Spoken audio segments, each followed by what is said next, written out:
DRL sendiri memberikan pembelaan diri yang tidak patut untuk hakim pertimbangkan karena ini di luar konteks produk yang dipermasalahkan, ya. Dan memalukannya lagi, SPK owner booster itu juga mengklarifikasi melalui telepon dari pihak Doktif sendiri setelah selesai sidang. Jadi soal SPK itu adalah bohong dan dokumen yang ditunjukkan oleh DRL itu menurut gua pribadi yang gua dengar dari video Doktif itu ada jelas bohong. Dari soal katanya 200M, banyak buzzer yang ngomong itu menyala 200M, iya, menyala 200M dikembalikan ke masyarakat, bukan untuk Doktif. Karena Ivan sendiri, kalau kalian lihat story Doktif, itu tidak mengatakan seperti itu.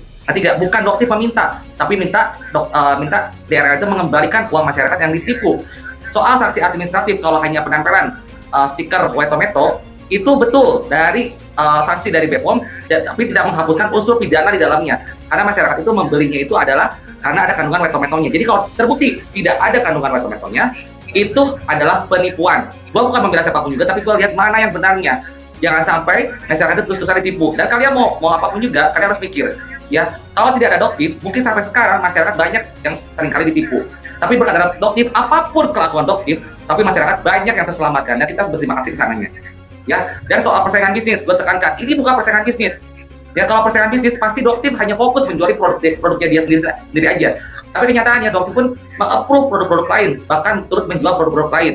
Sekarang kalau Doktif dibilangin dibayar lah apalah oleh owner skincare, itu wajar.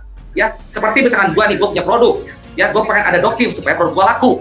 Lalu gua bayar dia buat endorsement. Kenapa dipermasalahkan? Orang-orang bilangnya Doktif minta bayaran atau apalah. Seandainya Doktif minta bayaran itu wajar karena nama kitanya nama Doktif yang dipakai supaya produknya itu laku. Ya, jadi para buzzer, kalian boleh membela DRL tapi punya otak. Dan selama ini para buzzer hanya menggiring opini.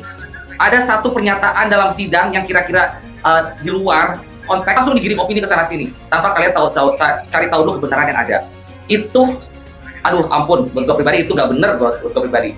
Kalian harus tahu sendiri. Dari dulu menurut konten-konten yang gue lihat nih ya, banyak sekali manipulatif yang dilakukan oleh DRL. Kalian harus garis bawahi itu, jangan sampai itu menular kalian juga, ya. Apa yang ditanyakan dalam sidang oleh pengacara DRL betul itu sesuai dengan BAP. Tetapi masa sih sekelas Bang Faisal, sekelas yang lain harus menanyakan sampai hal-hal receh di dalamnya yang menurut gue pribadi kurang tepat. Sampai saksi pun ditanya mandi 2 kalinya, apa sampai ditanya seperti itu. Ya, sampai ditanya juga soal statusnya Doktif masih bersuami atau tidak.